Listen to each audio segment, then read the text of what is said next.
Alright, hello. Oh wait, that's not the one I wanted to do. Wait, we gotta open it up. Hold on, we'll get there. Hi, I'm Unfeebling. This is my channel. Welcome. I don't know what buttons to press anymore. I get worse at this every time I try it. Hooray! Hopefully everyone is having a good day.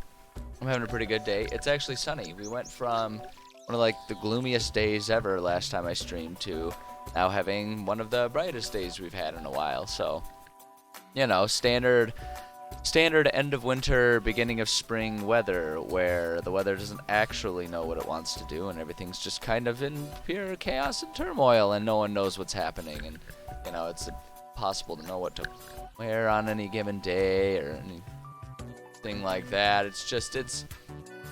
It's you know, it keeps us guessing. Caught in a mini blizzard. Yeah, that was me. What day was it? It was last week, one of the days. I was at the kickboxing gym, and I go there, and like driving there, it was sunny and fine. And then as I go outside to leave, it's whiteout conditions, pure blizzard. And that changed over the course of an hour. It was fantastic. It was wonderful. It was exactly what I always expect out of this time of year. So it's fun times, but I'm personally just enjoying the sunshine and being happy about it while it's here. And then I'll be sad about it when it's gone. So, you know, that's just how it goes. So, all right, let's get us over there. We're gonna try a new scene system here. I wanted to add pretty borders because I just think they're really pretty. And I don't know. I know some people like think they're distracting and stuff, but they're just so pretty. So we're gonna try it. Like, I'm just gonna be sitting here staring at my own screen for ages. It just like, it looks so nice, right? I mean, come on, man. Come on, look at that. It's beautiful. It's beautiful. Anyway, we're gonna try it. If everyone hates it, then I'll go back. But we're gonna give it a shot today, and we'll just sort of improvise from there. But all right. So we got one vote of confidence. All right, I appreciate that. We'll see if the sentiment is shared throughout the day. But yeah, let's go ahead and do some writing here today. Let me get us over to where we need to be. We're gonna just continue with the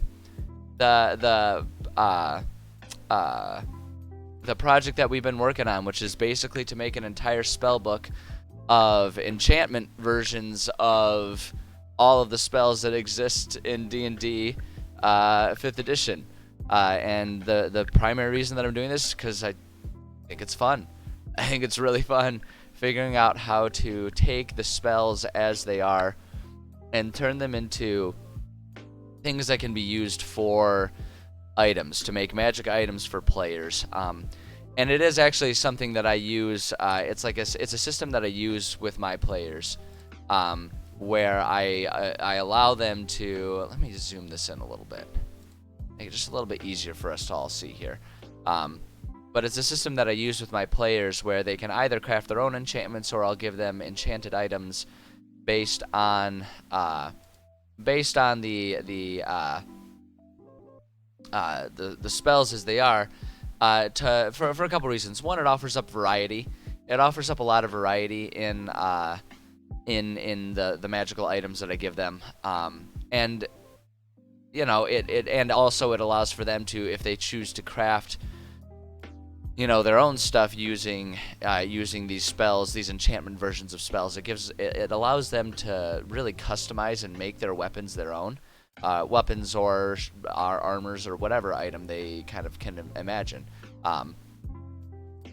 It gives them a bit more agency over like the specialness of their items, which I really like, them being able to have that sense of a specialization.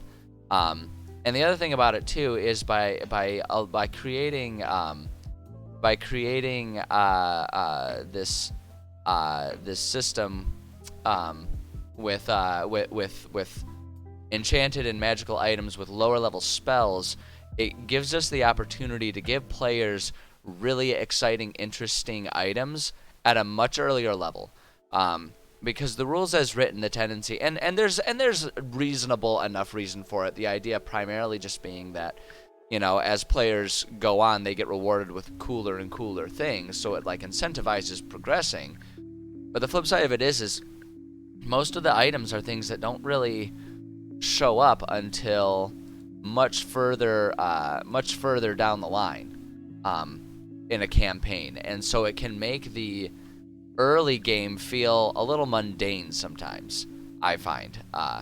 So for that reason, I really like having this project, this system in place, and it's definitely been a crowd pleaser. My players have definitely found a lot of enjoyment and fun out of it, and yeah, it's been good. Are they class locked? No.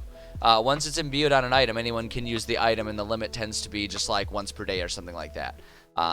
So like the idea is that it is a magical item that anyone can use, and the magic is channeled through the item rather than anything else. So yeah, I like doing that. Freshly baked croissants. That is quite the declaration. I'm assuming it's a quote from something. With like, yeah, going with the you know, the rah rah blah blah blah and all that stuff, but what an entrance, I'm doing well, thank you. But yeah, no, the spells are, the enchantments are not yeah, the Lady Gaga song, that's kind of a throwback. It's kind of a throwback at this point in time, isn't it? Like that's getting on like 10 years ago when Bad Romance first came out, isn't it? Like I feel like I remember, if I wasn't in high school, I was certainly only an undergrad when that song was out, which is, oh man, that was a lot of years ago. Oh man, I'm getting old. Like, I'm not like old, but like, I don't know, time is weird. I'm gonna stop thinking about it now. Let's do some writing. That'll make me feel better, I hope. Okay, so we've been working on our necromancy stuff just because I think they make really cool, really cool items. You feel old? You feel old at twice as old as a song that's 10 years old? Okay, shut up. just no. All right, I'm at 3 times. Okay, so if you feel old at 20, okay, then apparently I'm a corpse at this point in time. So just don't even go there with me. What level are we working on? What are we working on? We're working on level 2 necromancy spells. All right. So let's just keep doing that. Honestly, I'm having a lot of fun with the necromancy. There's been some really cool items. Some really cool items that we've been working on with the necromancy, and I really wanna do. Okay. All of you are so proud of the fact that you have 10 more years of your lives left, which mathematically will probably mean about 12 to 15 than me, because as medical technology advances, you'll live longer anyway. Okay, all right, let's cool it a little bit. Golly. Over here I'm sitting here feeling like just reading your comments makes me need to put some Bengay on my back or something. Holy crap. My trick knee. Like, I'm pretty sure my trick knee just developed reading all these comments. You guys hurt me internally, deeply. Oh boy. Do I want to see? Yes, I will take anything that will cheer me up after this absolute thing that I cannot recover from. Kapow! All right, I appreciate that. I feel better. I'm a simple man to please. What am I even supposed to be working on? You guys got me so frazzled. Okay, gentle repose was the last one we did. What one's next? My Atlanta. Ray of enfeeblement. Oh man, Ray of enfeeblement. Like, talking about old. It's like, oh great. Now it's basically Ray of getting old, right? Ray of enfeeblement. Oh my god. Ooh, cursed rings are fun. Cursed items, doing the cursed version of all of these things when we're working on this project is one of my favorite things about this project, is kind of creating up ways that these items could end up being cursed. I have a lot of fun with this project in general. A ring that turns you into an alligator. Like, okay, It would be a croc ring. Okay, first off, Cambo, keep it straight. It turns you into crocodile. Otherwise, it's a gator ring. All right, instead of like Gatorade, it would be more like a beverage, right? Call it, but like a ring. So okay, and second off, you know, this is a family stream. This is a family stream, okay? It's not at all. I mean, I guess it kind of is, if your family is like cool with you occasionally hearing a swear word. I don't know what your family structure is. Don't let me judge. Ray of Enfeeblement. What the heck happens with this spell? Black beam of enervating energy springs from your finger toward a creature within range. Make a ranged spell attack against the target. On a hit, target deals only half damage from an attacks that use strength until the spell ends. At the end of each of the target's turns, it can make a Constitution saving throw against the spell. On success, the spell ends. Okay, so this one's going to be an interesting one to enchant because it causes weakness. It causes weakness, and so the obvious thing would be that instead of a ray of enfeeblement, you would have like a ring of enfeeblement or something like that. And so you put it on, but why would anyone put that on, right? That would be that's basically going to be the cursed version of this. But what I'm thinking is we can use this as like an enchantment on a weapon, and it's a bonus effect that happens on a hit or something like that. Alligator elevator, I like it. Going with the, we're working on the alliteration here. Well, no, that's not alliteration. Alliteration is like all of the words start with the same like letter or vowel or whatever. The alligator elevator is just a rhyme. That's just a standard rhyme. But it's still clever. Either way, it's clever wordplay, and I appreciate it. All right. So first off, okay, so this is definitely going to be something that goes on a weapon. So let's go ahead and just paste all of our stuff here. Let's get rid of all the stuff we don't need. Grab all this. We'll just gotta format it. Because if it's not properly formatted, it just bothers me. I'm a little obsessive about it. It needs to be exactly right, dang it. Or else I'm just gonna be sad all day long. And you guys already got me there, so we just don't need to compound that. I'm never gonna let you guys live down the fact that you made me feel old. That's unacceptable. Like, do you go to your grandparents and say, "Hey, Grandpa, you're old"? I mean, maybe you do. I guess I don't know. Some grandparents would probably think that's hilarious. Oh, okay. This is your cursed ring. It's plus 5 to attacks and damage. Gets plus 9 to all charisma-based skills. Just whenever the cursed being kills, seduces or charms a creature, the devil bound to the ring gains 50 HP. Once the devil has 500 HP, it's released from the ring and attacks the bearer of the ring. Yeah, I was gonna say. So it's like, the real question is, are they aware that it's cursed, and in what way?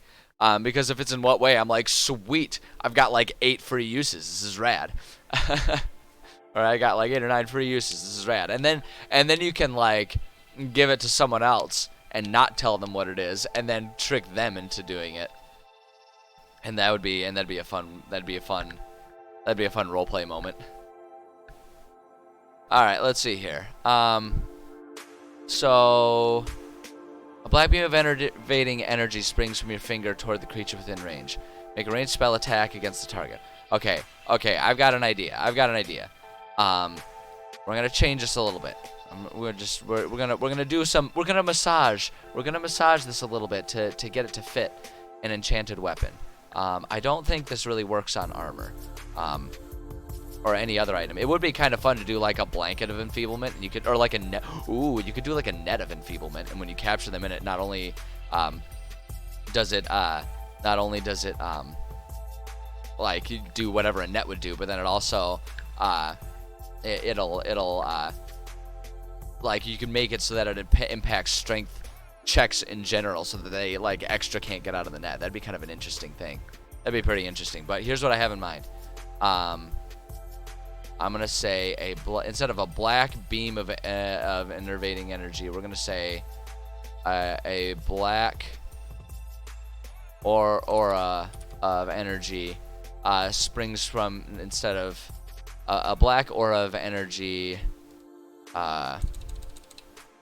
radiates from from the weapon. Instead of this, we'll say, and here's what I want to do with it. On a critical hit,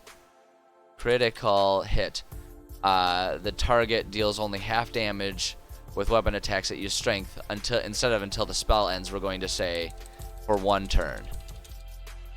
For 1 turn. Boom. Armor could act like a reaction, like Hellish Rebuke. That's true. You could do that. Like you've got like a breastplate of like the enfeebling breastplate or something like that, and it like as a reaction hits something else. That could work. I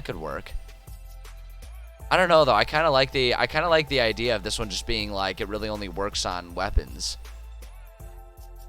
It's kind of what I'm into. But we'll I don't know. I'll think about that one. We could put a little note about that. In fact, let's just do it that way. On weapons or not weapons. On armor, make it a reaction to something. Boom. Yeah, I see what you're saying. Yeah, that's not a bad idea. We'll just go ahead and leave it on armor, make it a reaction to something. Or we'll say reaction to getting hit that the attacker is affected. Do something like that. Okay, let's see. So back to our weapon. Black Orb of Energy radiates from the weapon. On a critical hit, target deals only half damage with weapon attacks that use strength for 1 turn. At the end of each of the targets, make a Constitution throw against the spell. On a success, the spell ends. Oh, that's true. If we do that, so we could just leave this as for the duration of the spell, and it can just be, and we can just leave it at that, and that's how the spell ends. That could be interesting. I think that would work really well, and that'd be a really cool item. And like, I feel like tying it to a critical hit limits it enough that I wouldn't worry about it being a little too overpowered, especially that it's because this is also a 2nd level spell, which the way I divvy things up, the way I handle things, usually that means like an enchanted item with a 2nd level, I probably wouldn't give them until at least like level 6 or so. You know, so it's not like they'd be getting that as level 1s and all of a sudden be just like gods. So I think that works. Well. Okay, let's see here. Don't know the ring is cursed. It has 13 9th level spell slots. I use lower level spell. Okay, so it's a real all or nothing heavy hitter then. Okay, all right, that's interesting. Those are some really interesting traits. I feel like that'd be a really fun, like, high level item to give to players, to let them play around with. Hey Strain, how's it going? I like the idea. I really like that idea. It's an interesting ring. It's a really interesting ring. I feel like that like is a complex and powerful enough ring that you could like. I feel like that one could serve really well. I feel like that could be like a really good like mission tied ring. Like there's like a mission or a story or a plot attached to that ring just because there's so much depth to it. I think that would be really good. Like really good in that capacity. I think that would be a really fun one to build a mission out of. I really like that.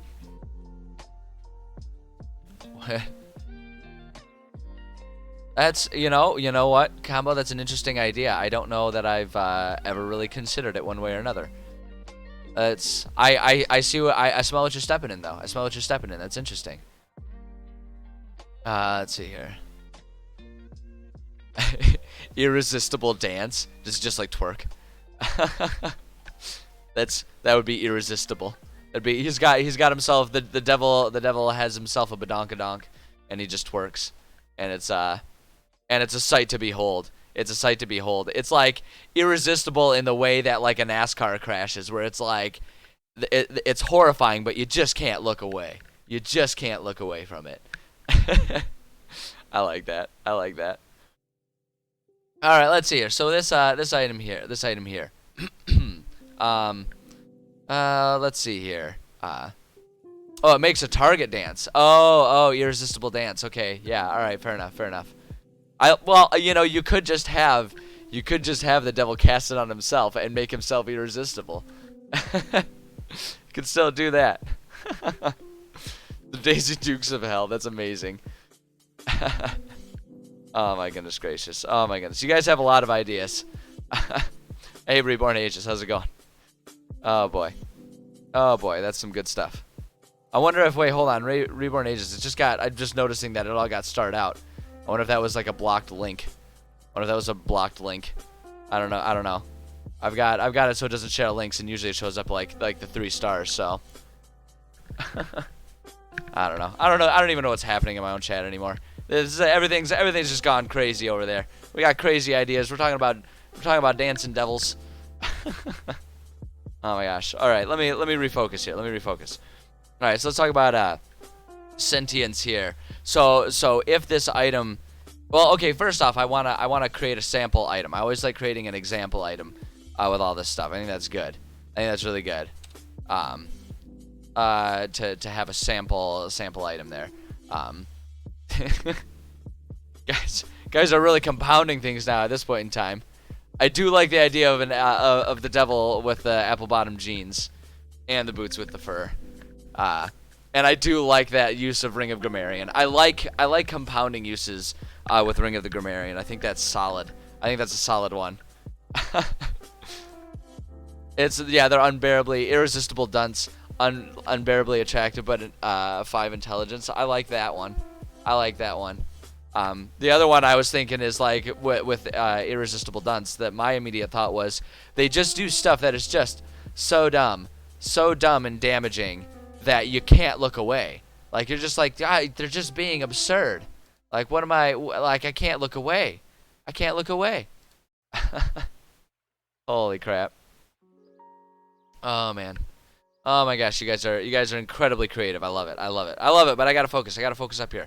I'm trying to create stuff here. Y'all are upstaging me at this point. My god. Alright, so I'm just thinking, just to give a sample item, we'll do I like trying to come up with something. Let's see here. Oh, I don't know. We can do, like, let's just do the enfeebling. Oops, hold on. Oh shoot, I didn't actually even put the title. Let's see here. Where are my tabs here? It's Ray of Enfeeblement is what it is. And even though we're kind of taking the Ray part of it out of it, we'll keep it Ray of, it's enfeeblement, right? Enfeeblement, not enfeeblement. Of enfeeblement. Oh, it can't be that.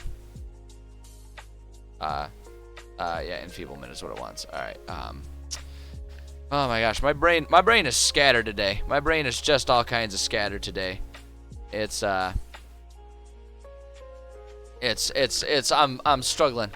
Aura of enfeeblement. All right. So I'm gonna say the enfeebling blade is what we'll call it. This is gonna be kind of generic and a little uninspired. But we've been just kind of creating a magical or like a legendary item to go with each of them, just so that way there's, like, if I wanted to give players just an item as it is without requiring them to make stuff, that could be a really good one. So let's see here, the enfeebling, the enfeeblement. That's a good one. Oh boy. And it casts a really good discounts. There you go. All right, enfeebling blade. Well, let's say we'll say once the sword of a powerful warrior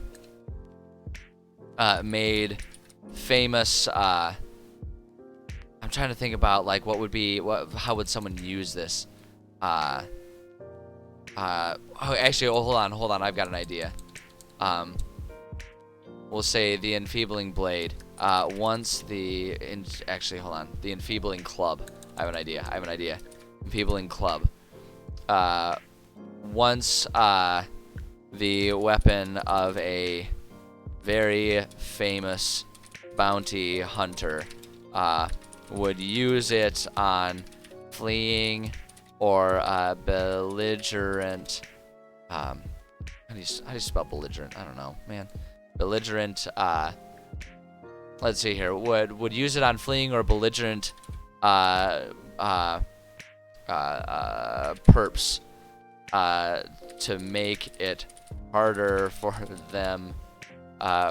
them to resist being harder for them to resist being captured. There we go. Yeah, perfect. All right. Thank you. My brain is not working today. I'm telling you, my brain is farting left and right now, and it's one of them days. I can tell. Oh boy. Hey True Blue, how's it going? Good to see you. All right, let's see here. So if this becomes sentient, so if it's good, let's see here. Did I? Yeah. So good. What would be a good thing? Zone of Tooth. Man, you guys, your puns are just out of control today, man. It's like I can't handle this. I can't handle the punnery that's happening right now. It's unbelievable.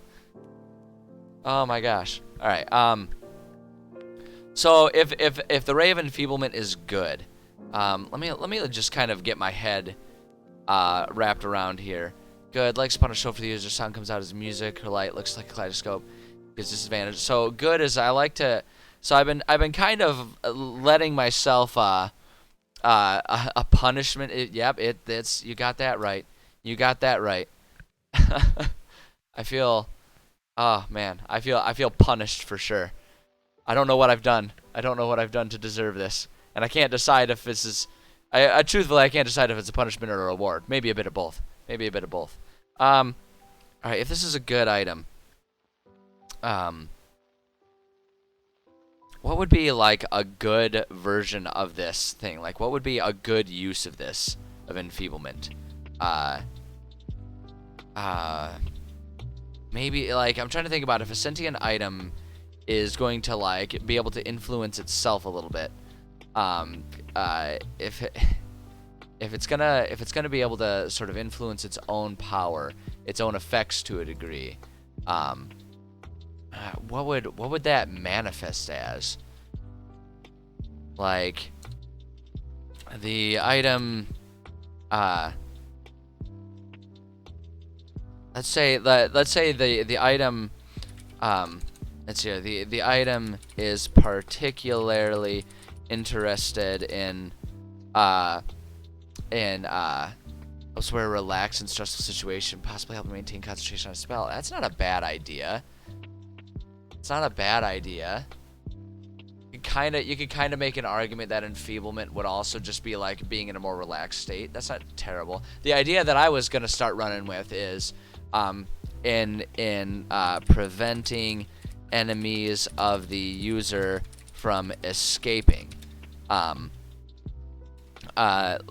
what we'll say is we'll give wearer advantage on attacks of, or give the user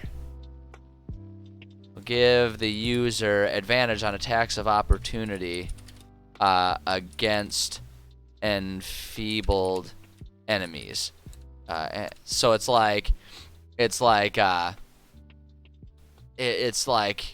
it really wants to, like, it's trying to stop people from escaping, right? Let's see here. It's gonna maybe the sword refusing to deal any damage or activate against unarmed creatures. Yeah, I think about that a lot. Maybe, yeah, that's true. That's true. That might be more of a lawful thing about it. Um, it's particularly interested. I like what you're saying about maybe it like refuses to do damage, or maybe it's like it's good. It'll do something extra to an evil enemy, because like good and evil, since they're much more at odds with each other, right? Because like I always look at like lawful and chaotic as not really necessarily being at odds with each other, because like they'll both maybe see like both ends of that spectrum will see each other as ends to a mean or something like that, just disagreeing. But then good and evil tend to have like they tend to be much more oppositional. Um, so that's not a bad idea. It like does something extra. So maybe we'll say is particularly interested in. Instead, we'll just say in weakening evil enemies. In weakening evil enemies. Enemies. There we go. Give user advantage on attacks of opportunity. We'll say yeah. Against. And we could like actually do it enfeebled evil enemies too, just to really specify it. So that way it's not too extreme. Like I actually kind of like that. I like that. It's like it's a small bonus in specific situations, so that it's not too extreme. Chaotic Sword's magic sword grows so strong you can't control it. Roll on the wild magic table. That's an option. That's an option. I mean, I rarely pass up an opportunity to use magic, use the wild magic tables. Like, the wild magic table is one of my favorite things in existence. I love that. I do love that. But my thought with chaotic is that like it creates like an enfeebling burst, rather than like an enfeebling attack. So it's like it could potentially enfeeble multiple people around it or something like that. So something like that. Could oh wow, you jumped the column there, Combo. Would a minor mimic be a familiar for warlocks? I mean, I feel like that depends on how you want to police your game at that point in time. That's I've never really considered that. It would be kind of interesting. That would be really utilitarian. You know, like have a book mimic or something like that, and like you can just plant that to go after people. Okay, let's see here. What if the item is evil? The item, we'll say the item will want to drain the energy of the enemies it attacks. Will gain an extra damage die when hitting an enfeebled enemy. So it's like actually wait, no, let me change that. Damage die for its next attack after causing enfeeblement. So it's like it's draining. It's like vampiring out that energy and then uses it to cause even more damage or something like that. Is sort of what my thought is, because like the evil, I always think about the good, like it wants to bring order and peace. It wants to use its powers for good, and then evil is like it wants to use its powers for its own advantage. And so that's my first thought there. A sentient staff mimic. That's interesting. That's an interesting idea. I like that.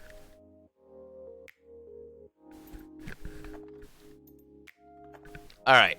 So I think that's good. If it's lawful. Let's see here. Okay, here's what my thought is. Okay, for lawful. Maybe this is better good. Maybe this is a better good thing. I'll let you guys weigh in once I write it out. But here's what my idea is. Wants to restrain enemies, but not kill them before proper justice is done. Will only do half damage to enfeebled enemies. So it's like It wants to, so it's like it views itself as being like a law enforcement type thing. And so it's like if it's already enfeebled, it's like, no, I'm not gonna kill. Like he's already restrained. It's like, you know, it's like he's restrained. Don't keep beating him, right? Like we can all agree that that would be a not lawful thing. So okay, all right, yeah. So we're on the sense that seems to work. We'll never do fatal damage. That's true. That's a good idea. Yeah, like we'll not. Yeah, you could say club turns against the killer. Yeah, you could do that. I feel like that might be a little much. I feel like that almost enters cursed territory. Like sentience is kind of like, I always view sentience as like the item can sort of speak, at least through mind, like through telepathy to the user, and like it has minor influences on how it's used, but it can't just like downright control itself. That's entering cursed. Like cursed is when it has like autonomy on top of mental prowess. His catchphrase is you been peanutted. That's good. That's good. Oh wow. Okay, but then it gets dark. Eating the enemy alive. That's really dark. That's really dark. But hey, you know, it sounds like it's probably on brand. All right, and so chaotic is my idea with chaotic is loves. We'll say chaotic, not in control of its enfeebling powers. On a crit, like we'll say when activated, because it gets activated on a critical hit. When activated, causes a small burst of enfeebling energy, impacting. Where is it? There it is. Impacting any creature to the left and right of the target. So it's like if it hits it, then it like causes a little burst. There's a little bit of splash damage, and so anyone next to it, regardless of if it's a friend or foe to the wielder, is now enfeebled. And I think that would be really funny if like they're in a fight and the person's not really thinking about it all that much, and it happens and they accidentally weaken their teammates, and it's like, dude, come on, watch where you aim that thing. So I think I like that one. That was like the first sentient idea that I came up with. So that one I feel good about. College of Whisper Bard Undead Warlock. Okay, yeah, that is a lot of flavor packed into that character. I like it.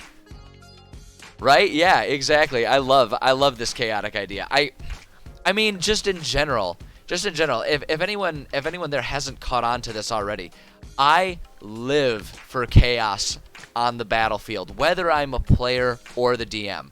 I live for that. I love chaos on the battlefield. I love when things are going insane and no one understands what's happening and people are accidentally hitting their friends and all that stuff. I love that stuff. I think that's hilarious. Like, for example, last night I was playing, technically it's Pathfinder, the game that I play on Wednesdays, but I'm a player in that game. And my character became mind controlled by a ghost and was forced to attack teammates, and so I immediately just like completely was into it. I thought it was hilarious. Like everyone else was panicking, and I'm just sitting there like making my guy just yell obscenities at all of them, and I was so into attacking my teammates for a turn. Like that, it just I love the chaos. I love the chaos. Not the closest creature to the target. Well, I mean, that's kind of what to the left and right of them are, right? Like impacting the creature, I guess I should say directly. Impacting any creature directly to the left and right. So it's like if they're immediately next to them. So it'd be like it's kind of the two closest creatures as long as it's left to right. But it's like I kind of want to make there be some limit. So it's like the splash, because I don't want the splash to like be immediately like directed at it, because that doesn't sound like chaotic. That sounds almost more evil to me or something like that. And so like to me the chaos is just like you hit it and then there's like a little splash that happens, and if someone else gets hit by it, that's just what happens. So, but no, I live for chaos in the battlefield. Not as much in the roleplay moments, I don't really like when roleplay turns into lol so random. So I'm not as big on the chaos for role playing situations. But when it's combat, I like things to just like, I like it when like shit hits the fan immediately. I like it. Yeah, that's kind of what I'm thinking. John. Like you hit and then just like little bursts of energy come out on either side, right, of where they got hit or something like that. Imagine if the wizard was behind the enemies. I mean, like there would be a lot of stuff like, oh, so you're saying like, are you saying like so that it could hit the user or something? I'm not. I think what you're going for, Croissants, is going over my head. I'm not entirely sure I understand what your angle is with it. I don't think I'm catching on. But I also want to get working on the cursed version of this. So my thought with the cursed version is that the item is also enfeebling to the user in some way, shape, or form. Or it can be. So like with the cursed items, it's always like it's got an extra ability, like it's got extra power, but it also has a drawback to it. And so what my thought is, so if cursed, but the trick is to not make it too powerful. So like I'm thinking just like there's more of a chance for it to cause enfeeblement, but that it could possibly. Oh wait, no. Here's an idea. When the item or when the weapon activates and causes enfeeblement. When the weapon activates and causes enfeeblement, will also give the let me see here. Will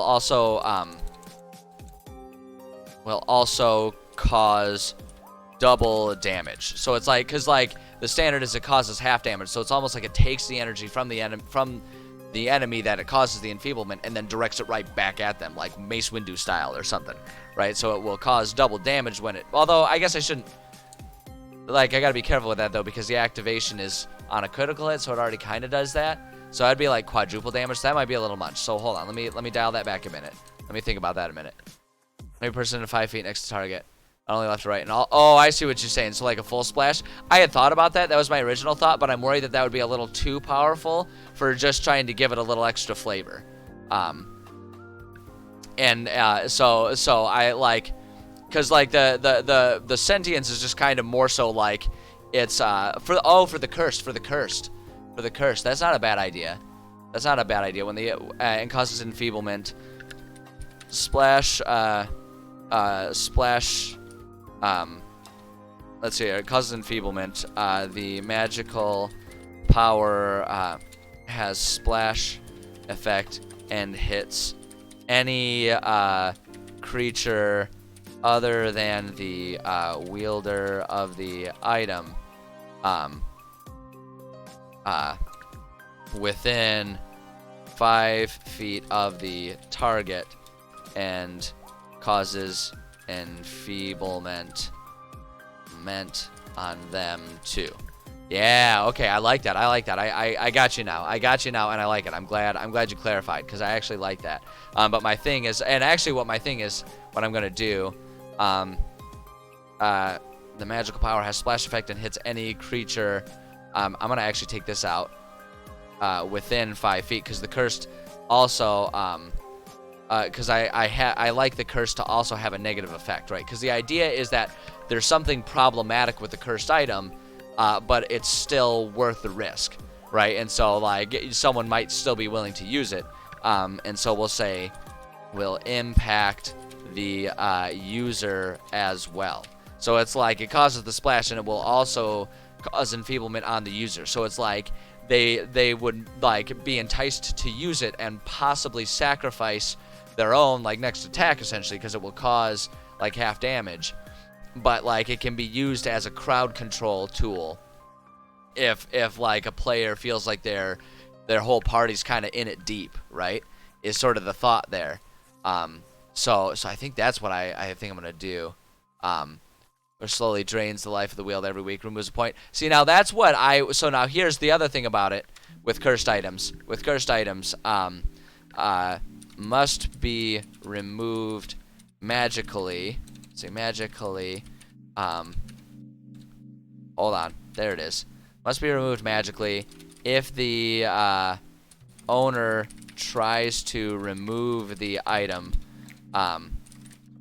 They become enfeebled.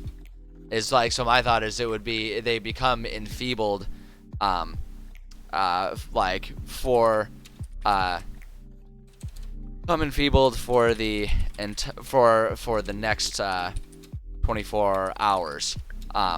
Is sort of my thought. It's like, so you can't get rid of it. You're stuck with this item, and like if you try to get rid of it, it'll force you to be in. Actually, you know what? Even better. I have an idea. When it tries to remove the item, they it's the personality. So I have sentience and cursed as separate things. Like, so with the crafting system that I use, when my players want to enchant an item, and they use this item, they're also, as part of that program when they're enchanting, when part of that system that I use, they roll a D100. And on a 1, it's cursed, and on a 100, it's sentient. So they're separate things, the way I use it. And if my players want there to be a higher chance of that happening, then you just, like, increase it to whatever percentage chance they want of either one to happen. So that's how I do it. So I consider cursed and sentient separate. Is sort of my thought, because otherwise cursed would just kind of be like evil sentience, you know what I mean? It's kind of is the reason that I decided to do that, because I kept thinking, I was like, if the cursed is sentient, then it's just kind of like there's 2 opportunities for it to become evil. So so that's the reasoning that I do that. Original constitution will become normal after the curse has been removed. Someone casts greater restoration. Okay, all right. That's an idea. So my thought, here's what my thought. Tell me what you think. When it tries to remove the item, they will have 1 level of exhaustion until I'll say they will have 1 level of exhaustion. I'm trying to think about like what a good like punishment that would be, like significant without like permanently crippling. But my thought is, like, if it does that, like, it will just zap their strength to the, like, beyond just being enfeebled, but to the point of causing downright exhaustion in them, right? So they have 1 level of exhaustion, and my thought is, like, one level of exhaustion that can only be cured after 2 long rests. So it's like they can't just sleep. Right? They have to deal with that for like a couple days or something. So it's like if they try to get rid of it in the middle of a dungeon or something like that, then boy oh boy, they're really in trouble. So it's like, yeah. So feels let's see, I make it 3 exhaustion levels so they can't move. Oh man, that would be intense. I feel like it would stack. I feel like it would be after 2 long rests. Exhaustion from this can stack if the wearer persists in trying to remove the item. That's what my thought is. Also, I'm to narcolepsy, randomly falling asleep in battle. That'd be kind of funny. Like roll a d20, and it's like on a natural 1 you fall asleep, like narcoleptic, and like every time you try. I actually kind of like that, because then, like, every time you try to remove it, like, if you try again the next day or something like that, then it becomes on a 1 or a 2, until up to a point where it's like you're just, like, Sleeping Beauty until someone magically removes the item, you know, or something like that.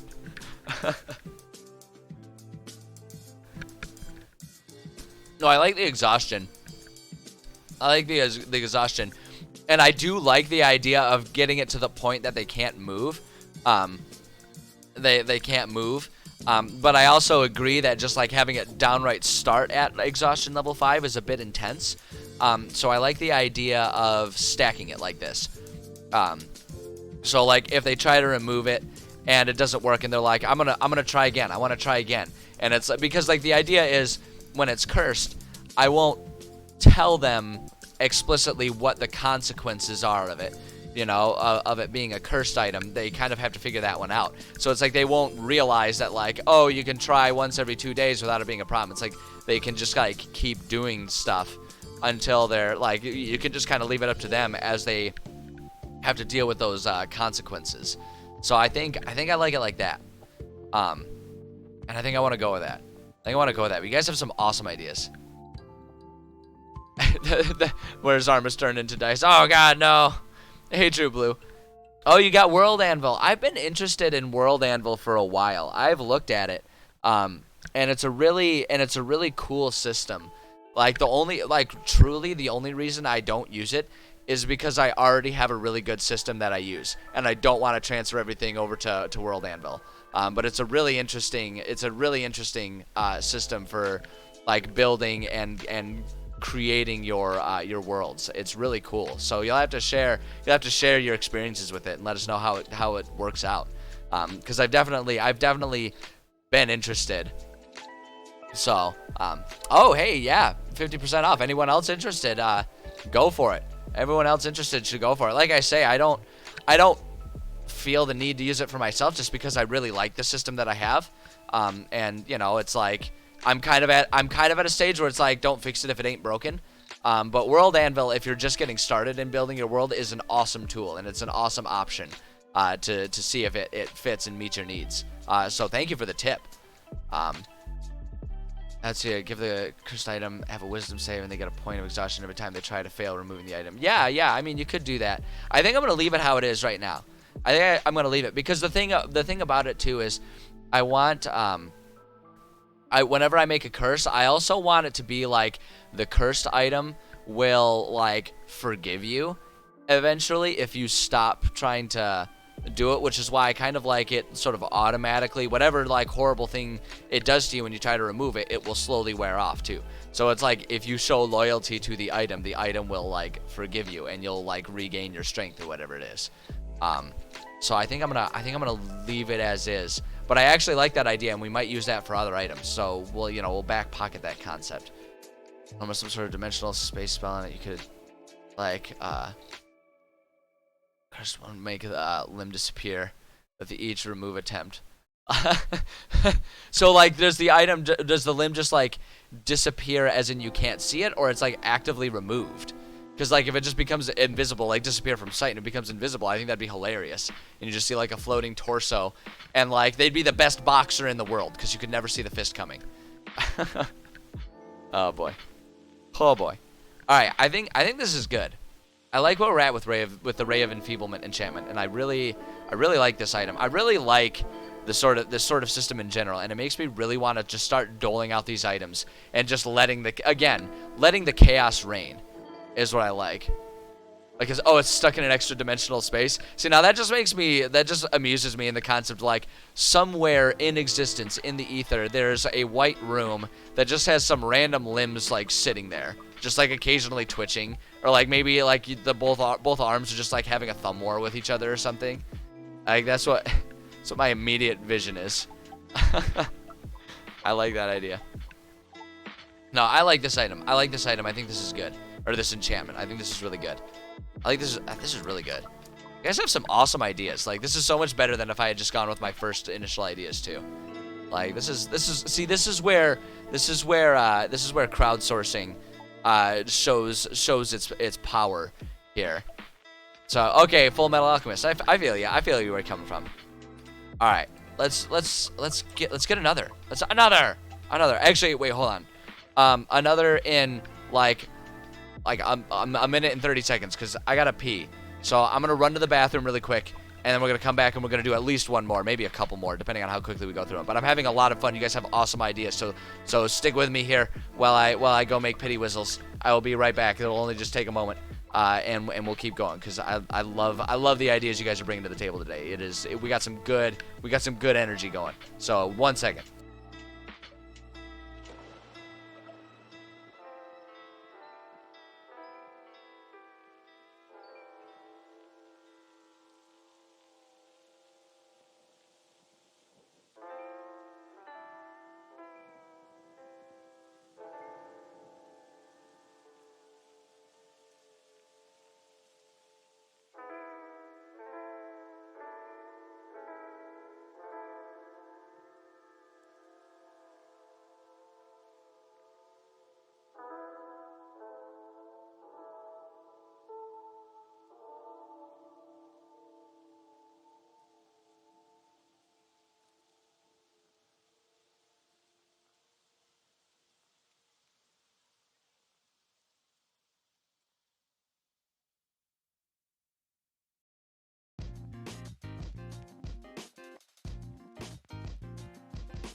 Okay, thank you for waiting. I appreciate your patience. So does my bladder.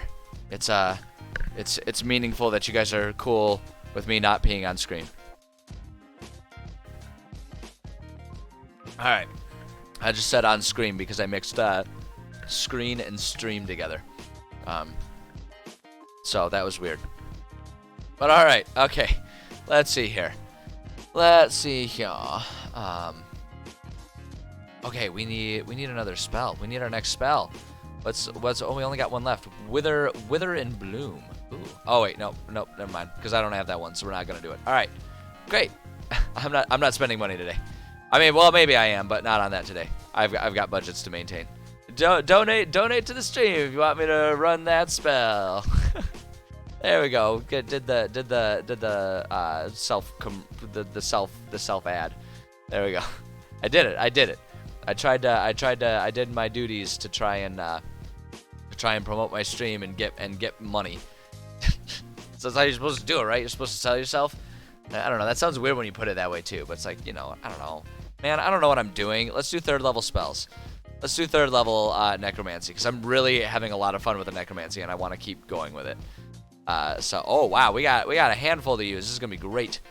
I didn't realize there were this many 3rd level necromancy spells. This is great. It's gonna be a lot of fun. All right, hold on. Let me get ourselves our next page set up here. So we'll copy that. Boom, paste that.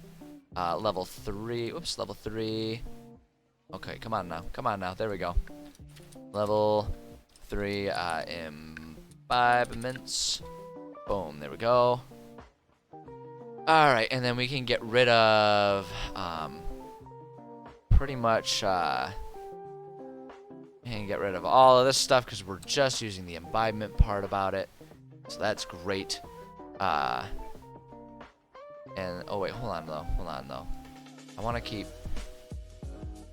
keep like some stuff looking kind of formatted pretty, so we'll do that, and then we'll get rid of all of that, and that way we can leave our little thing up top. And that there we go.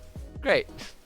All right, copy that, and then so some space, and there we go. We got our format. Okay, great. Let's do it. Animate Dead. Ooh, this is gonna be an interesting one to kind of create an enchanted item. Spell creates an undead servant. Choose a pile of bones, corpse of a medium-small humanoid within range.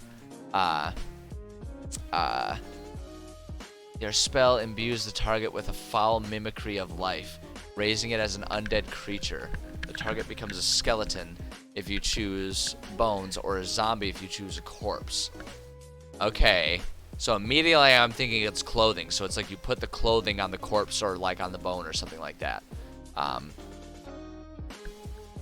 Let's see here. Do any spells like magnify gravity and immovable object. Oh yeah.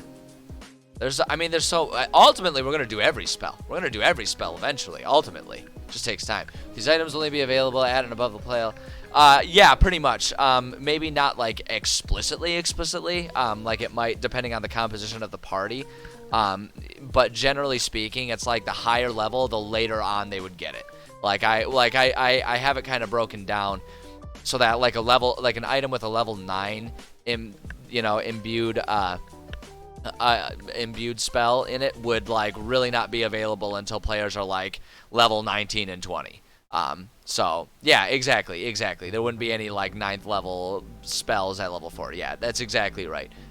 When I'm designing my dungeons and missions and stuff like that, I make sure that these things, if they're available, would be available at level appropriate times. Like, I love chaos, but we do gotta keep it kind of in check. We don't need a level 1 character running around with a wish ring or something crazy like that.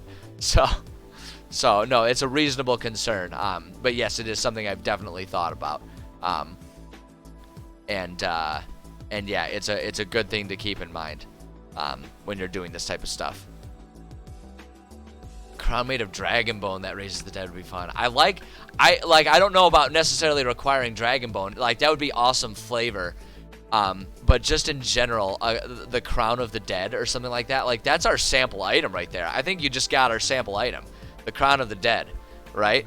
King of the Dead or something like that, and it's like a crown that when you put it on a skull would cause it or something like that. I like that. Okay, wait, hold on. I gotta see what. Well, let's just like copy and paste this, and then we'll figure out exactly how it's gonna work as an imbibement here. This is gonna be a fun one. Putting the pelvis of a dragonborn. That would be weird. You got that right. Crown of the Necro King. Okay. All right. Let's see here. All right. So I think it's gonna go on an armor or piece of clothing. I think that's definitely how it's gonna be. This isn't a weapon thing. So let's go ahead and just like get our formatting in order here. Oh, and let me also just do this so that way we can all see it. So we'll do that. Oops. No. Come on. There we go. Bullet that and then tab all of that stuff over. Okay. Spell creates an undead servant. Choose a pile of bones. Okay, so we'll say on article of clothing. First off. There we go. Finger of death should be a weapon. That's not bad. That's not bad. And it would be like a knife or something like that. That'd be kind of cool. A gathering of people who read the Book of the Dead. The Necronomicon. Okay, that's good. That's good. That's good. Back to the puns. Oh, good. Oh, boy.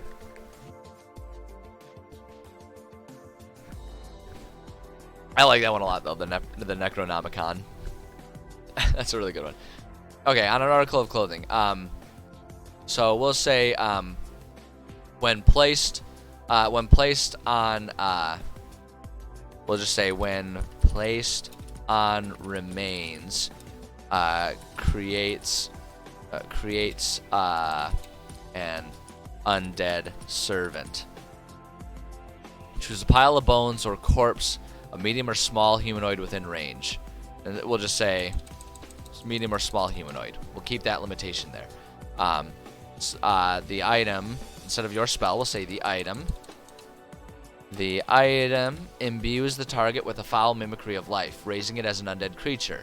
Target becomes a skeleton if you chose bones, or a zombie if you chose a corpse. The GM has the creature's game statistics. Yeah, that's fine. I'm just gonna delete that because it just seems unnecessary. It's like, yeah, the GM has everything. The GM is like God. Like, of course he does. Obvi, he or she. Excuse me. So on each of your turns, you can use a bonus action to mentally command any creature. We'll say command the creature to command the creature wearing the item if the creature's within 60 feet of you. If you control multiple creatures, you can command any or all of them at the same time, issuing the same command to each one. Yeah, I think that's fair. If you got like, if you take the time to enchant and you have like a collection of like charm bracelets that you give to multiple zombies, like, sure, why not? You can have your zombie army. I don't care. That sounds rad. You decide what action the creature will take and where it will move during its next turn, or you can issue a general command such as to guard a particular chamber or corridor. If you issue no commands, the creature only defends itself against hostile creatures once given an order. The creature continues to follow it until its task is complete. All right, excellent. I think that's great. Doesn't need much changing. Creatures under your control for 24 hours. I'm going to change that, and I'm going to say for as long as it wears the item. For as long as it wears the item.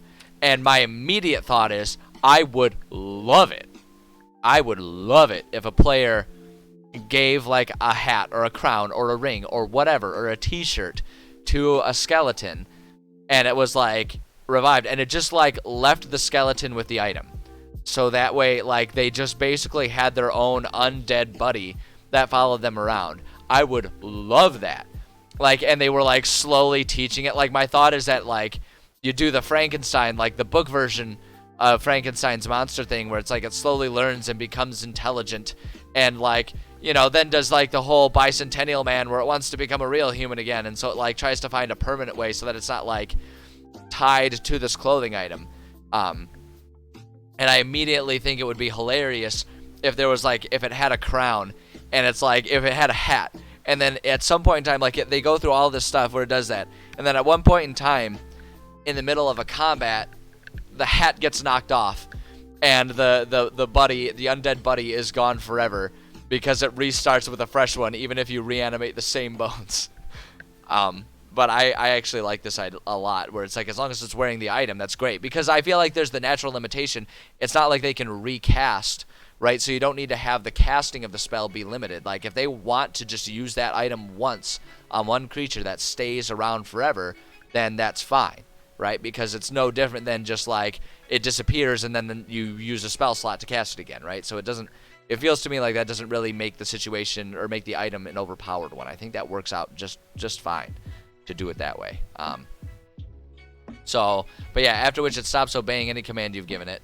I'm just gonna actually get rid of this. We don't need that part of it. To maintain control of the creature, another 24 hours. Nah, I don't want to do that. We don't need that. But I think what I'm going to do is instead we're gonna change this and we're gonna say, if the item is removed, the next time it is used, it is a brand new undead creature that has no memories from before, even if the same corpse is reanimated again. So there we go. Have to wear matching t-shirts. Oh my goodness. Oh my goodness. Okay. The freaking, hold on, what's it called again? The official title, Animate Dead. Animate Dead. So hold on, let me just do this actually. Animate Dead. Friendship bracelets, right? The friendship bracelets where it's like the heart that's like cut in half and you need both halves to make it whole, right? Or it's like a puzzle, like the puzzle piece ones or something. Like immediately what I'm thinking with that idea. And it's like only the person with the matching charm bracelet can the matching BFF. Or it's like, oh, to use your t-shirt idea. Okay. The t-shirt idea. And it's like those t-shirts that you always see like old people who are tourists wear, where it's like one of them says like, I'm with stupid, and then the other one says I'm stupid, right? And it's like, so the person who's in control wears the I'm stupid, and they put the t-shirt that says I'm with stupid on the corpse, and it's like, and then they can go on like rides at the theme park together. Oh my god, I don't think functionally I want to do it. I feel like it's a little too spoofy, but I like the idea. Came back from hell and all I got was this t-shirt. Oh my god, that is amazing. Oh my god, that is amazing. I really like, so I'm not gonna put it in like the rules as written part of it because it feels very spoofy. That said, I can guarantee I will never forget that idea. And if with the right group, with the right game that really likes things to be goofy and silly, that is amazing. That is an amazing idea. I love that so much. I love that so much. That is awesome. That is so good. A D&D campaign set in Disney World. Dungeons in Disney World. Dungeons and Disney and Dragons. Disney and Dragons. Copyright infringement right there. Banned. This is Disney. They would never allow it. Like even if you were, yeah. Disney and Disney Plus. Yeah. No, like even if you were just playing with your friends and you never streamed it at all, if you tried to set a game in Disney, I guarantee you they would send you a cease and desist order. They'd be like, you do not have permission to use our intellectual property. You cannot run a game with only your friends taking place in Disney. This is not allowed. This is copyright infringement. Also, no more Star Wars games, and also yeah. Disney is rude about that stuff. That's true. It is it's the same intellectual property owner. That's true. Okay, let's see here. As long as it wears the item. Okay, yeah. I think we got that good. At higher levels, when you cast a spell using a slot, 4th level or higher, you animate, assert control over 2 additional undead creatures for each slot. Level above 3rd, each of the creatures must come to a different corpse or pile of bones. I feel like this one isn't gonna have. So usually when there's like, when you cast it at higher level, Usually I'll honor it by just saying when imbued at a higher level, because like you can take more time and spend more resources to imbue at higher levels when the spell allows for it. And usually I'll make concessions to allow that, but I actually think in this scenario it doesn't really make a whole lot of sense to do that. So I think I'm just gonna nix that.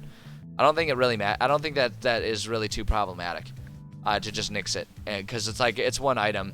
I mean, yeah, you could mass produce them, but like it would make, I don't know, because it doesn't change anything. It's like then just do the enchantment a couple times on the same thing is kind of what that turns into. So I think I'm just gonna get rid of that. I think it doesn't make sense because there's nothing stopping someone from enchanting it multiple times at like the third level or whatever. So I think we're just gonna nix that. So the zombie can split, but I guess the reason that I'm having issues with it is it's tied to the article of clothing that you put on the corpse. So it's like, what, you create a t-shirt and then rip it in half, or like I think it's fine as it is. I think it's fine as it is. I think it's good. So now if it's sentient. So my first thought is if it's sentient, it basically just gives the revived thing better, like more intelligence. Right? It gives it more intelligence, and it just influences the personality of the creature, so that it like rather than just always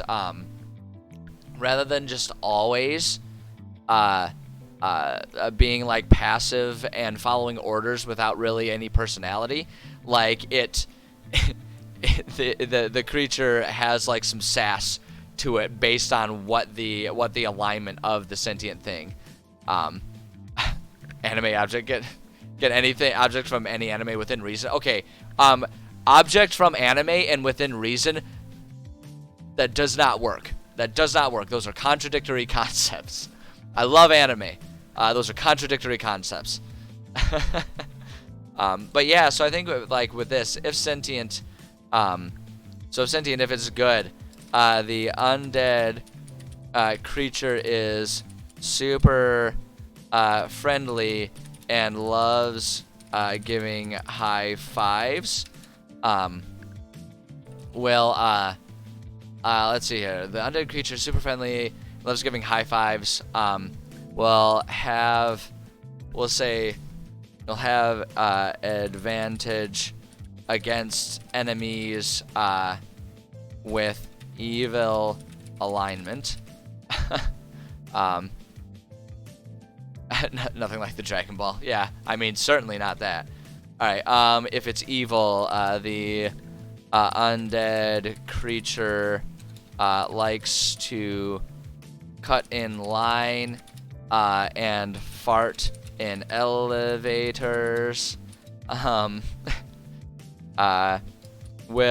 what I'm gonna do. Will sometimes ignore orders and choose who it wants to attack. So it'll choose its own creatures.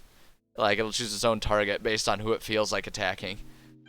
I like how in this situation evil is just kind of is a bit of a dick. Let's see here. Alright, if it's lawful, okay, what would be a good lawful one? Thinks it's a cop even though it's really just a mall. I'm feeling very sassy at this exact moment in time. Thinks it's a cop even though it's really just a mall security guard. Let's see here. We'll say will help. Let's see. Oh, here we go. Will help restrain enemies. Will help restrain enemies. Actually, here's what we'll say.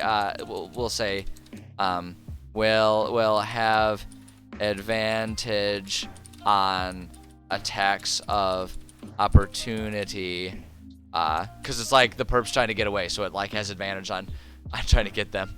And then chaotic. Hold on. Okay, so if it's chaotic, okay, has the personality of a young child. Will sometimes throw tantrums and will sometimes throw tantrums and make a melee attack against the owner of the item. Oh, you have an idea for the crown? Okay, yeah, share the idea, because actually that reminds me, we gotta create that item in the first place here. I forgot we gotta do that. I'm gonna call it Crown of the Dead. Let's see here.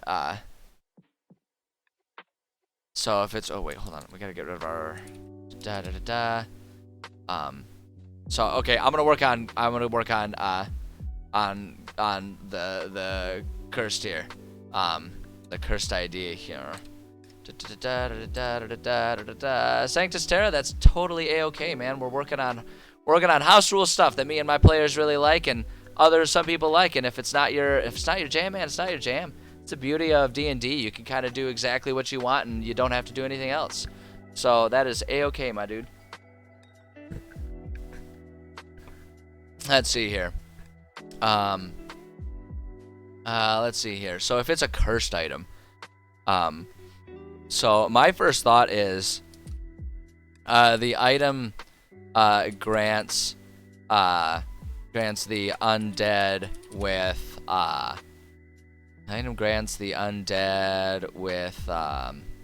what am I trying to say here? With higher intelligence. The item grants the undead with higher intelligence. It is capable of making more intelligent decisions and can function on fewer instructions. The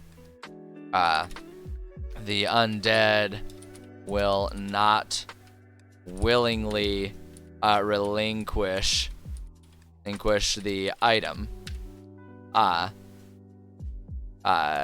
choosing to stay, quote, alive instead. Boom, there we go. And then let's see here, must be taken by let's see, we'll say, must be taken back by destroying the creature. However, the creature will fight to the death to keep it. Boom, there we go. Okay, what if the crowd was given by an old lich that wants to die? He would put a bounty on his head with the promise of Ancient. Put a bounty on his head with promise of ancient powerful magical item, which will cast legend lore and scry on the party. The party is evil. The lich will give the cursed version of his crown, and allow himself to be killed. Interesting. See, now that's like a full-blown campaign idea. Like that's not just an item idea. That's like a full-blown campaign idea, or at least a side mission idea. That's interesting. I was thinking something a bit more generic for these examples. I like to do something with like fewer strings attached,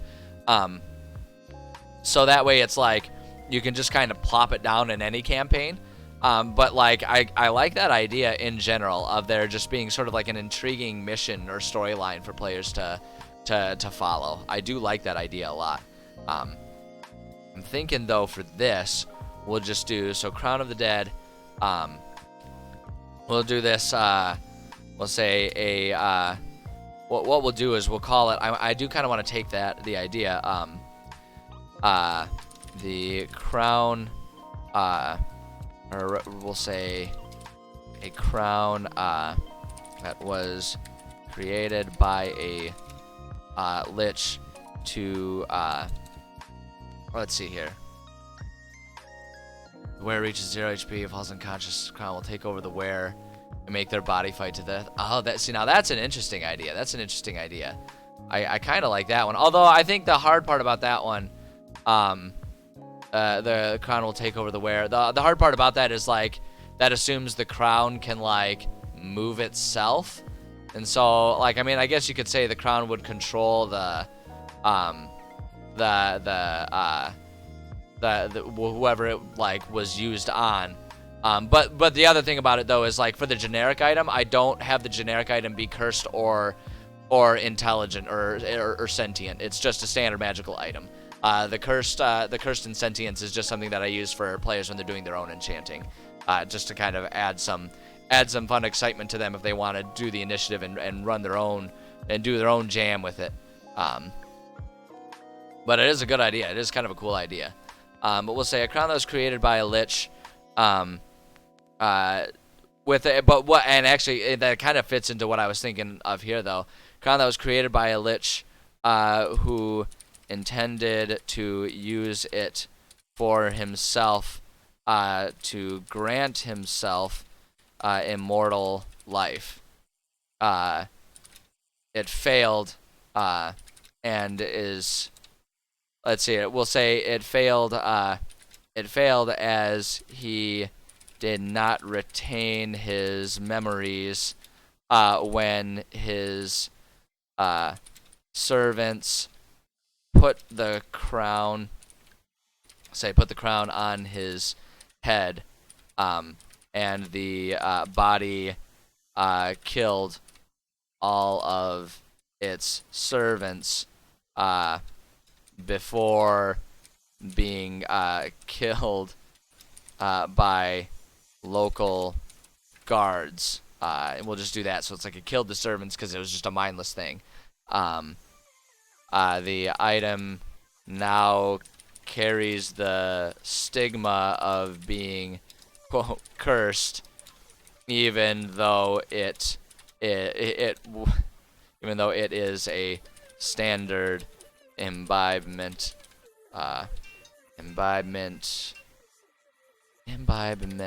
of the spell. Boom, there we go. There we go. I like that. I like that. There's a standard version of it with some history attached to it. There. I like it. I like it. I like that one. I think I like the fact that this one like is one that can just kind of keep on existing, right? Like it just kind of keeps doing its own thing. Like it doesn't have some sort of like automatic end state. It's like the standard one is like you would command the creature that you created to you'd like command the creature to give back the item, and so the creature would willingly do it. And then like if it's sentient or if it's cursed, it's like not as into that or something like that. But like it can just kind of keep on going. It just has the power to animate and leave it animated rather than ending at a certain point or like having an end state or a fail state. I think that's kind of what makes that one fun and unique there. Oh yeah, you could. I mean, I feel like that would also be that's a cool idea for a boss. Like I feel like all of your ideas are bigger than what just like making the sort of general rules are like for this rule book. Like you've got full blown, like you're coming up with full blown campaign ideas at this point in time. Like, and those are really rad ideas that are just like they're so much bigger than what I'm working on right here. I think that's really cool. All right, we can fit in one more. We still got a half hour. Let's do another one. Bestow Curse. Sweet. Okay, this is gonna be great. Just by the title alone. Bestow Curse. This is gonna be great. Okay. Let's see. You touch a creature, and that creature must succeed on a Wisdom saving throw or become cursed for the duration of the spell. When you cast the spell, choose the nature of the curse from the following options. Choose one ability score. Okay, yeah. A remove curse spell ends this effect at the DM's option. You may choose the alternative curse effect. Okay, this one's gonna need some massaging, but I have an idea for this one. I think actually this one will work out pretty well. So, we're gonna have this be on weapons. So let's see here. Let's grab this one.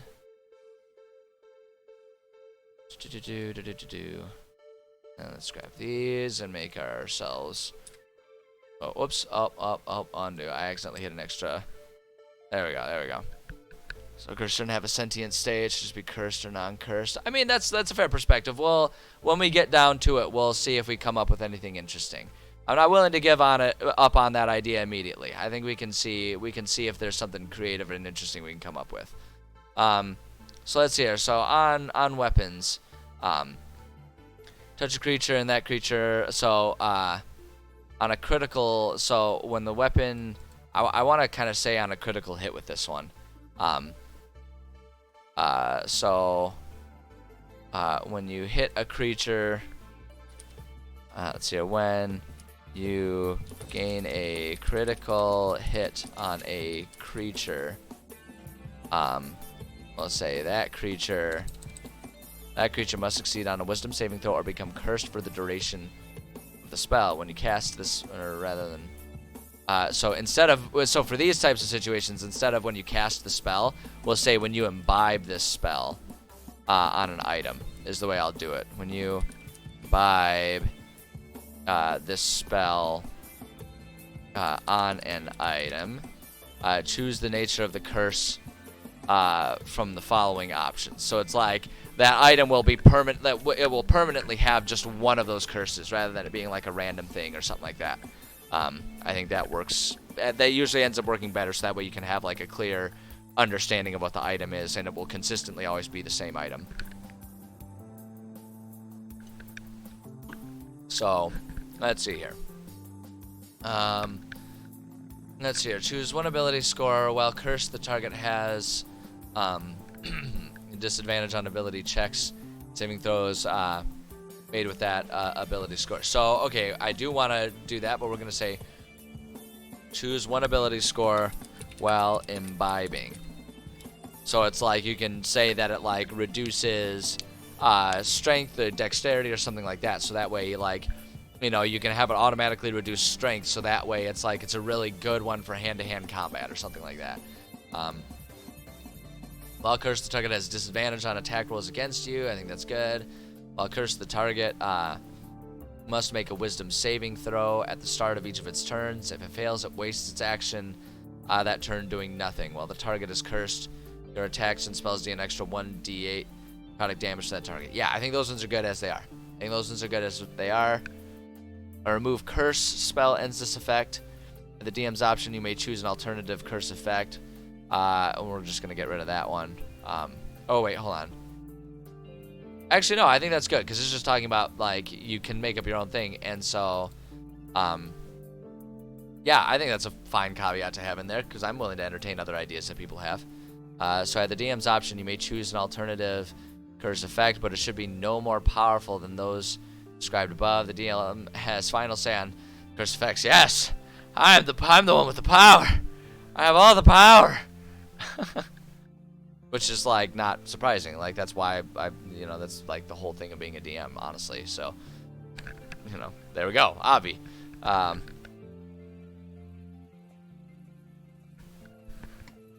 Let's see here. Won't have the remove curse thing. Yeah, I was just kind of thinking about that. Remove curse spell ends this effect. Let's see here. Or only a remove curse on the target. Well, I mean, I would assume that removing like the remove curse would have to be done on the target. Like I interpret that to mean that like you can't just cast, like you wouldn't cast it on the item, because it ends the effect.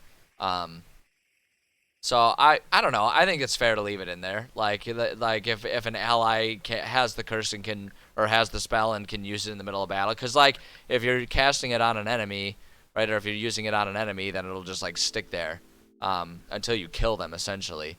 So I think it's fair to leave it there. I think it's fine as it is. At higher levels, if you cast this, the duration is concentration up to 10 minutes. You use a spell level of 5th or higher. Okay, so here's the thing. If you cast a spell,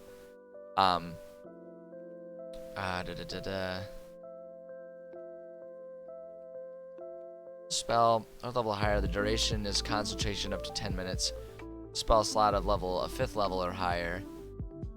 I don't know if it works really well as it is here. I'd have to think about this. 5th level or higher.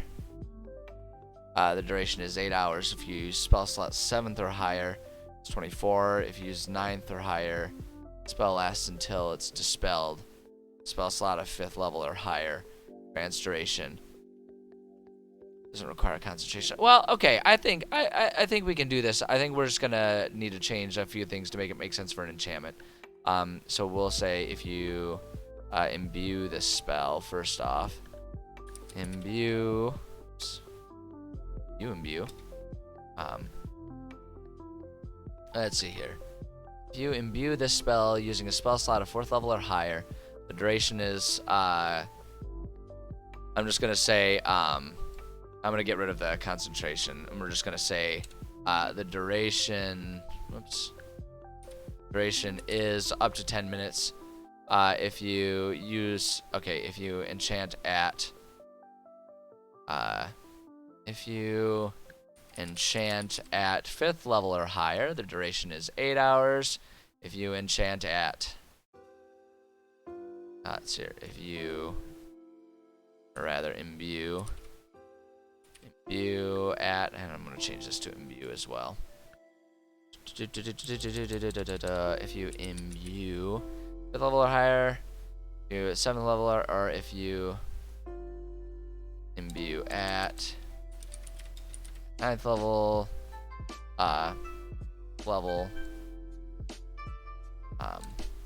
the spell lasts until it is dispelled. Using a spell slot of level or higher grants a duration that doesn't require concentration, and we're just gonna take that off. Like we're just not gonna use concentration for it. That's kind of one of the benefits of using one of these things, but also why we limit it to, it has to be on a critical hit or something like that. So, and I'm gonna, it's to me it's confusing when it says at higher level. We'll just do it this way, and say if you imbue the spell slot at 4th level or higher, duration is up to 10 minutes. Although, so now here's where what I'm just gonna say here. Here's what I'm gonna do. We're just gonna do 3rd level or higher because this is a 3rd level one in general. So we'll just say if it's at 3rd level or higher, it's 10 minutes. So that way we don't have to mess around with how do you figure out, like, how do you navigate concentration when you're using an item and you're not yourself a magic user, right? It's like that just kind of gets messy and difficult. So I'm not gonna worry about that. We're just gonna leave it like that, and I think that's fine. I think that's just fine. I don't think that'll be too overpowered as it is. Like I say, because we put up that barrier of it has to be a critical hit for it to take effect. So I think that's good as it is like that. So let's see here. Alrighty. Yeah, no, that's good. That's good. I think that's good. I think that's good as it is. And so for an item here, just to get a sample item, I mean, we can just kind of do anything we want with it because of the wide variety here. We can just do, we can do, I don't know, we'll just say, okay, so my first thought is make a hammer that, while cursed, the target has disadvantage on attack rolls against you. My immediate thought is to make a hammer that, like, when you hit them upside the head, it discombobulates them, like, to a magical level, so that way they're just, like, they really can't get themselves oriented, and it gives disadvantage on attacks. And banhammer, well, my first thought is to call it the ball peen of bell ringing, or the bell ringing ball peen, right? Because it rings your bell and it's a ball peen hammer. Was my first thought. But we'll just call it I don't know if we do that. I don't know, something that's, you know what? Screw it. I'm going with it. The ball. How do you spell ball peen hammer? I thought it would be that way, like ball peen. Is it just like a 1L? Yeah, there it is. Ball peen bell. Nope, I guess not. Bell ringer. How do you spell ball peen? Oh, is it supposed to be 2 separate words? I always thought it was like one word for like a ball peen hammer. Hold on. Ball peen. Ball peen hammer. Okay, yeah, that's how it is. So it's like peen. Okay. Great. That's not that players will respect that and not be weird about it. Whatever, I'm committing to it. The ball peen bell ringer. We're going with it. A hammer created with the intention of discombobulating enemies when hit upon the head properly with it, causes the target to have disadvantage on attacks against the user. Boom, there we go. The ball peen bell ringer. I actually really like that title. I think that flows off the tongue really well. The ball peen bell ringer. That'd be a fun item to have on a shop shelf. Just like sitting there. It's like it sounds like something that would be like mass produced, right? It almost sounds like a joke item. Like it sounds like a blow up or like a foam hammer that has like a little squeaky in it. It's like the ball peen bell ringer. It's like squeaky whenever you hit him with it. But I like that. So I feel like with sentience, we could almost just be like it is sentient and it can still speak to like the user, right? Because it's like the primary thing about sentience. It speaks to the user, and I feel like it's just if it's sentient, it basically chooses its own curse, right? And so it's like it chooses like a slightly different curse, and it's like, no, this is how I want to curse your enemies, right? This is how I want to impact them. So I kind of like so it's like with the lawful one, it's like I feel like it would choose the it would make the make the hammer British. We can make that if it's sentient. We can make it whatever we want to make it. We can do whatever we want with it. So the target must make a wisdom saving throw. Start of each of its turns. If it fails, it wastes its action that turn doing nothing. So it's like I feel like that'd be a lawful one because it's trying to restrain, right? It's just trying to restrain the enemies. So I think that's kind of what it would be. Where it's like it has its attitude and it like picks one of these things that is most akin. So let's see here. Disadvantage on an attack was against you. Ability to score. So it's like the good one will want to protect its owner, and always has the and it always causes disadvantage in the target. So it's like it'll always do that one. It only curses big spiders. That's you know, that's topical. That's topical. Let's see here. Let's see if it's and then if it's evil, I feel like that's where it does the necrotic damage. Will want to watch enemies suffer and always causes the necrotic damage. So we'll do that one. Lawful prefers to restrain enemies rather than kill them. And so requires they save or lose their action. So do that, and then the chaotic one. See, chaotic is, I feel like, doesn't like to be limited, so randomly selects one of the curses. So it's like, that one's like you roll a d4. with a D4 roll. So you can do something like that, and that's what I feel like is chaotic, and I think that works really well. See, I think that'll serve just fine for the sentience right there. And so it's like it doesn't really cause any extra benefits or anything like that, but it does kind of allow for that sentience and that sort of personality to shine through with it. So I think that works. So now if it's cursed,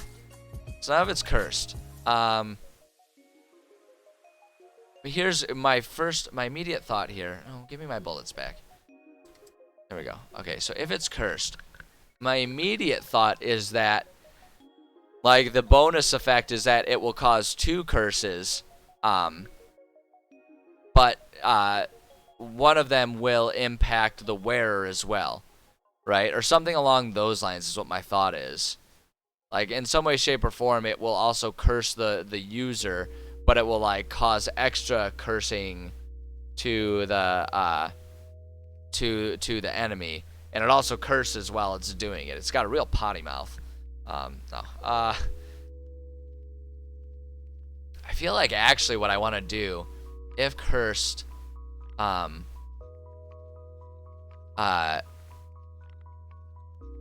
kind of want to actually have the cursed be focused on this, now that I'm thinking about it, where it's like choose one ability score, and rather it's like it induces induces disadvantage on all ability checks with any. Like, it just, like, flat out basically just causes all rolls to have disadvantage while they're cursed, is what my thought is. But then the flip side is that it will like, it'll also impact the person using it. It's kind of what my thought is initially. I'm not sure, but, like, I feel like it would. Okay, here's an idea. If cursed, will cause disadvantage. Disadvantage on all.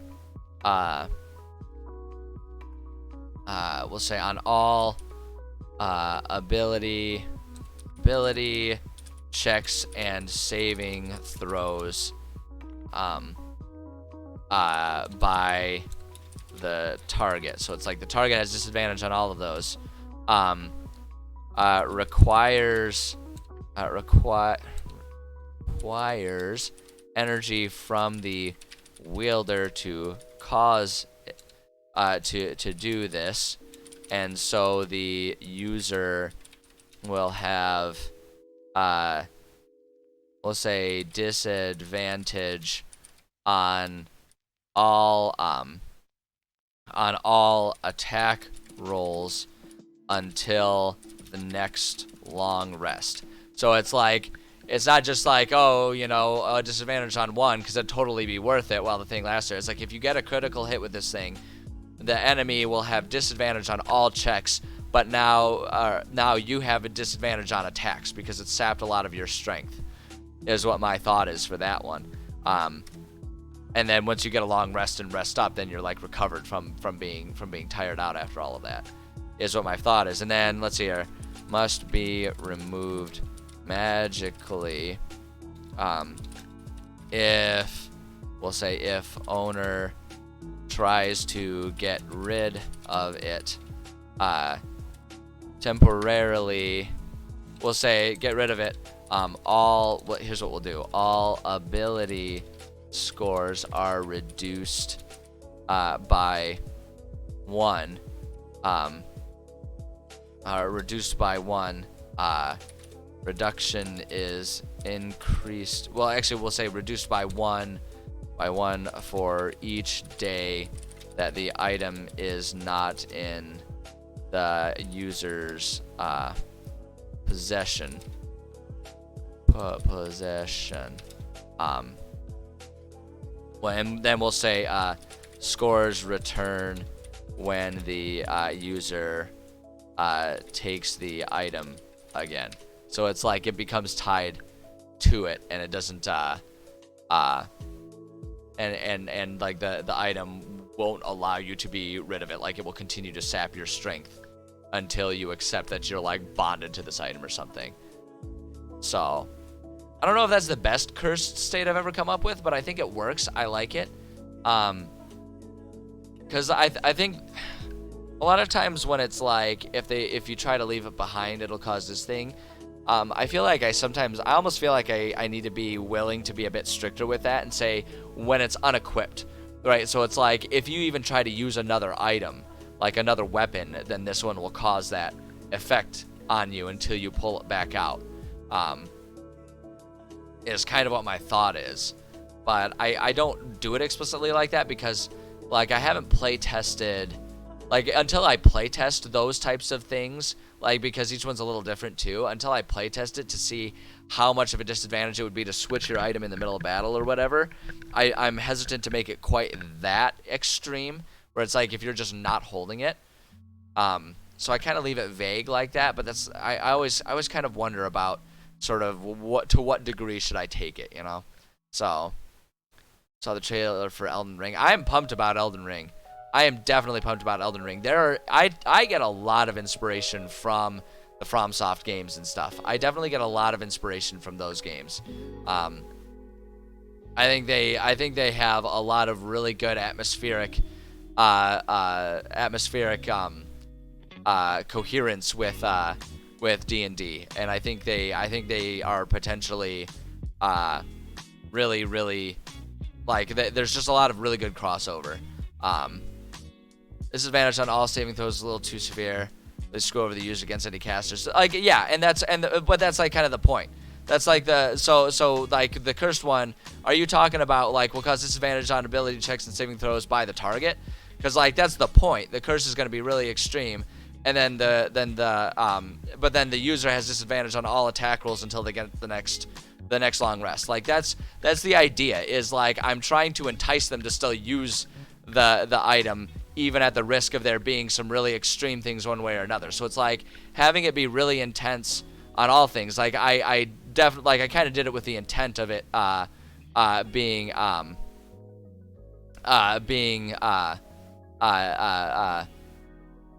like I wanted it to be something that would really make them weak against like other members of the party, right? So like the person would be enticed to use it to help out their teammates, even at risk of making them weaker in battle, is sort of the idea. So, oh geez, you got modded. So yeah, no, it's for the target. Yeah, the user has disadvantage on their attack rolls, so it draws out their energy so that their attacks are weaker until they get a long rest. But it can be used, so it's like a player could really think about that being a really good advantage to use on a particularly tough enemy to help out a team that has a magic caster in it or something like that, is sort of the idea behind it. But yeah, and like I say, a lot of it too is like a lot of these would need playtesting and might require tweaking or something like that to make them really actually work, but it's hard to know that until you actually use it in battle. And a lot of them too, it's like one group might use it to great effect and another group it might do almost nothing. So yeah, I don't know that that's my favorite one that we did today, but I still think it's good, and I think it could be really interesting. Yeah, Hexblade Warlock would love that. That's true. It would be a really good one.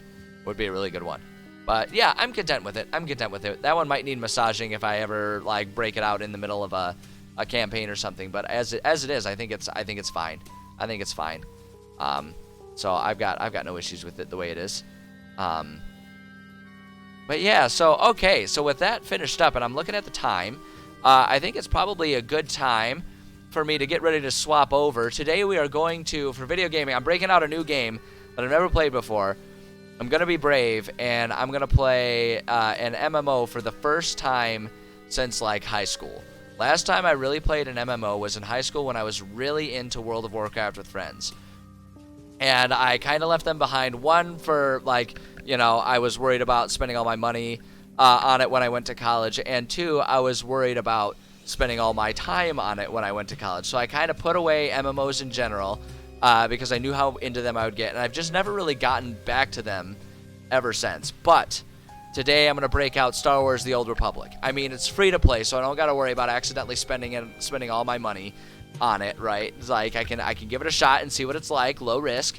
And I mean, it just like, I don't know. It seems like it'd be fun to kind of have something that's like, you know, got a larger user base than the games I normally play. I don't really play MMOs these days, but it could be really fun. And like the thing is I've been itching to play a Star Wars game, like a newer, fresher Star Wars game for a long time. I mean, we had Jedi Fallen Order, and that was good, but it's like, man, I miss the glory days of Star Wars games. Like back when KOTOR was out, when we had you know, we had like Knights of the Old Republic, we had Republic Commando, we had Star Wars Racer for a while. Like all of those, yes, I have heard about the KOTOR remake, and you better freaking believe that I'm going to play the crap out of that one. You better freaking believe that. I just about cried when I first heard about that. But yeah, so yeah, like, and just so Old Republic seems to me like it is going to be doing a good job of scratching that nostalgia itch that I have for like the glory days of Star Wars games, when it's like every year a new Star Wars game came out and it was just a banger. Like it was an awesome game, you know, when we had like Jedi Academy, all those ones. Like you had all of the like TIE Fighter and the and like the Starship ones too, and like back in the original days of the original Battlefronts, like those were the glory days of Star Wars games. And the Old Republic just seems to me like that's the most likely version to scratch that itch for me. So I'm going to give that a shot. I'm going to take a little break, and I'm going to give that a shot. So stick around if you want to see me do that. I'm just going to bring us over to our chatting here, just for the sake of the VODs and everything, just to do the whole VOD for YouTube thing.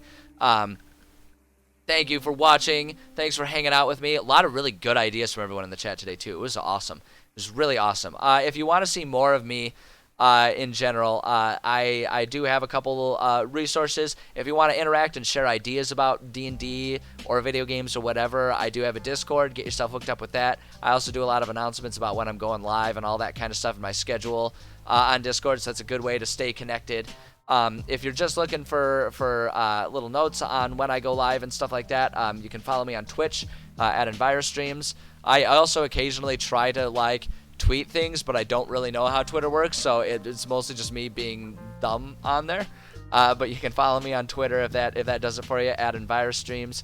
I also have an Instagram. That's a really good place to check out some of the other stuff that I do in my life that doesn't end up on screen, like my kickboxing, my rock climbing, get featured pretty heavily on there, stuff like that. So if you like that little slice of life behind the scenes type of stuff, you can go follow me there, EnviroBoyStreams on Instagram.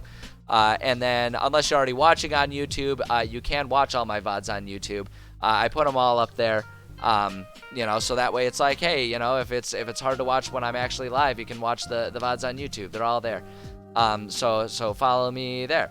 And then the other thing too is, like, you know, people always ask me, you know, like how, yeah, you know, people have asked me, I should say, you know, how they can help me grow the stream and everything like that. The best thing you can do is just, you know, all of that, like, subscribe, follow, all that kind of stuff. You know, if you see that I'm live on Twitch, just stop in for a little bit, say hey, and, you know, keep me company just for a little bit, spare a few minutes there.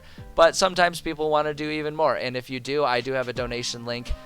You are always welcome, and it's always appreciated, but it's never required. But, you know, making little donations like that will help me save up for better equipment, you know, maybe be able to try doing more things, play different games and all that kind of stuff. So if that's what you want to do, you can do that. Like I say, never required, though.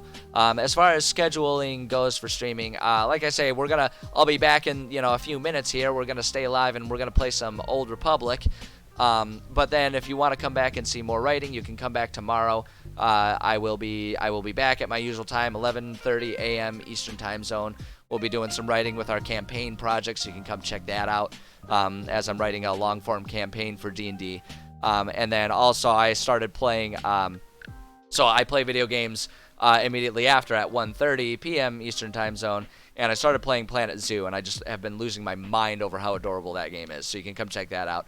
In general, I stream Monday, Tuesday, Thursday, Friday at those times, although next week, Monday, I am unlikely to be streaming. I will put up an announcement to state it officially, but it looks like I probably won't be streaming on Monday. So, okay, that's all my plugs and my announcements. I'm going to take a break, rest my voice for just a little bit. You guys sit tight. I'll leave the music going for you, and then I will be, after, excuse me, at some point, there will be a little blip where I switch over to Star Wars. Oh boy, my voice is losing it.